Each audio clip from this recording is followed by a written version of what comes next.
All right, so at this stage, you guys are working on what's called Aperture Priority mode. So when you're looking at that camera, this part is really important. This mode dial that you see up at the top, you can see this little mark on the side of the camera that I'm pointing my nail at. That little mark is super important because that is telling you what mode you are shooting on. Some of you guys have been shooting on some wacky camera modes lately because you are not paying attention to what is on this dial before you're taking your pictures.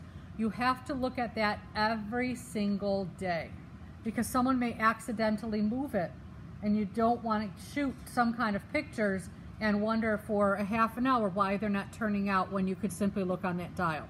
So we're shooting in Aperture Priority, which is this AV mode. That is crucial. Flip that camera on. And you're going to see also right above there, this is where we take our picture, that's our shutter release button. Right behind there, there's this little dial with feels like sort of like little bumps on it. That's actually the dial that you're going to turn to the right. You can actually hear it. To the right and the left to change your aperture, okay? So when we're looking at the back of the camera, right now, you can see this is my F number. My aperture is referred to as F numbers or F stops. I'm gonna go ahead, and if you have your screen shut off a little bit, let me give it a chance to catch up. There we go. I'm gonna go ahead and dial that number down. I'm gonna go to the lowest. I don't know why it keeps blinking off, sorry about that. I'm gonna go to the lowest possible I can shoot at for this picture. My camera says 5.0, okay? Yours may be very, very low. Some of these lenses even go as low as a 1.8 F number, okay? That would be called an F1.8. This is an F5, all right? So I'm gonna shoot in live mode. I wanna see you guys not using live mode, but I shoot in live mode so that you can actually see what I'm doing versus looking in here, which is your eyepiece. That's where I want to see you looking. That's really important to me. So as I'm in here, the other component that I need to look at is over on the side of the camera, looking to make sure that I am on manual focus. That's that MF that's located on your lens. Always check that. If you're on autofocus and you're looking at working with depth of field, that's going to be a problem. So in your pre-learning, you guys learn that depth of field refers to the amount of focus that's in a picture. Is it deep and have everything in focus, or is it a shallow depth of field where just something at the beginning point is in focus? So I'm going to turn this back on. When I'm on live mode, my F number is actually located. Oh my goodness, sorry about that. When I'm on live mode, it's actually located right down here. So you see a 5.0, it's got some little green rings.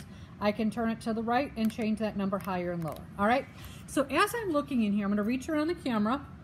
I'm gonna go ahead and make sure my subject is in focus. In this case, I've got this little transformer. Yes, I believe he's a transformer. I'm gonna go ahead and take that picture. So that's what that picture looks like, and it's a little hard to see on camera, but you will see, let me play. You will see if I move this in the right places, it's got a blurry background. The subject is not that blown out. I do have a decent picture on my camera. You can definitely look on my camera in a short bit. There we go, there he is. So you can see that we've got a subject in focus and a background that has blur. The lower the F number, the more likely I am to have a blurry background. And I say likely, it is not a guarantee, okay? Now, there's a lot of variables that will change that. So for this, I'm gonna go ahead and put it up to a higher F number. I'm gonna frame that same picture. Right now, I'm gonna go up to maybe an F16. You can see that located on the bottom of my camera. I'm gonna go ahead and make sure that picture is still in focus. I'm gonna move it a little to the right, a little to the left, and I'm gonna seat it right there. I'm gonna go ahead and take that picture. I've now taken that picture, and when I look at that, let me get that up closer and tap on that screen. You'll see the difference between that one and my previous one is quite dramatic. So one has a shallow depth of field and one is deeper. Now that one that has a deeper depth of field is still not crystal clear. I may have to actually raise my aperture to the highest I can possibly get while still taking that picture in a successful manner.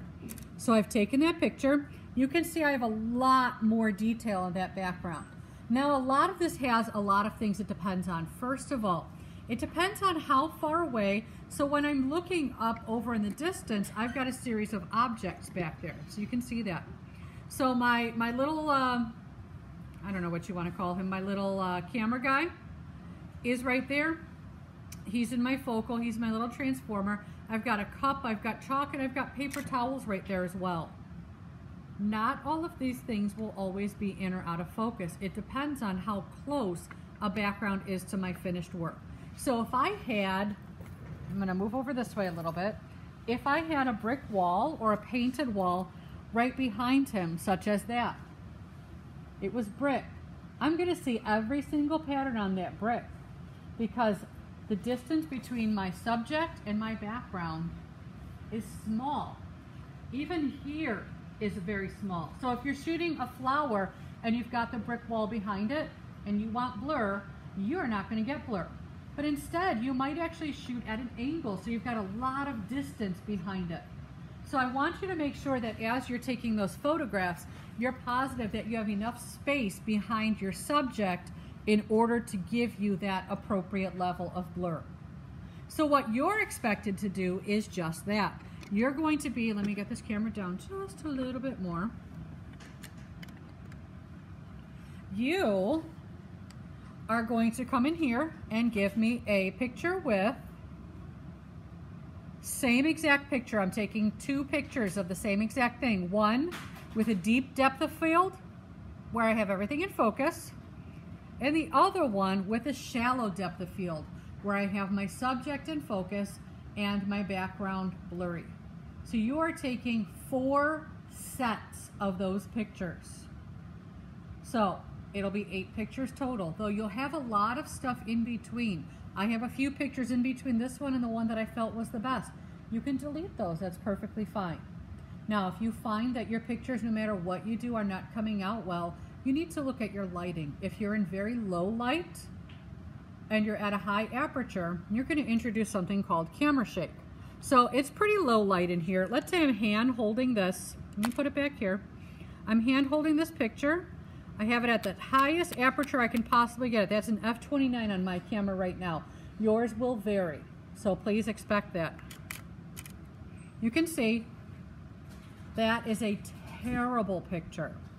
I have introduced, wait, let me go back there.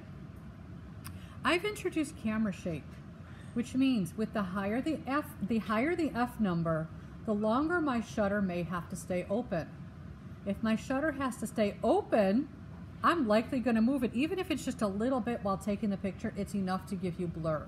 So if you focus that picture beautifully and everything is blurry when you take the picture, that's very likely going to be your culprit. It's that you have too high of an F number to hold it in your hands without a tripod. Mine came out well before because I had it sitting on the table, which is my version of a tripod. So you can utilize tables for that purpose, okay? So I would want to go ahead, as I'm shooting, I'm going to say, oh, that f/29 did not work for me. I'm going to have to go ahead and bring that down. Every single time you click this, you're reducing the amount of light. So I might try an f/25, nope. An f/22, nope. An f/20, nope. And finally, as I get to an f/18, I'm finally getting where I need to be. But again, it depends on where you are. If you're shooting outside in full daylight, you might find that it's going to be so bright when you get to your lowest F numbers that you can't even see what's on your picture.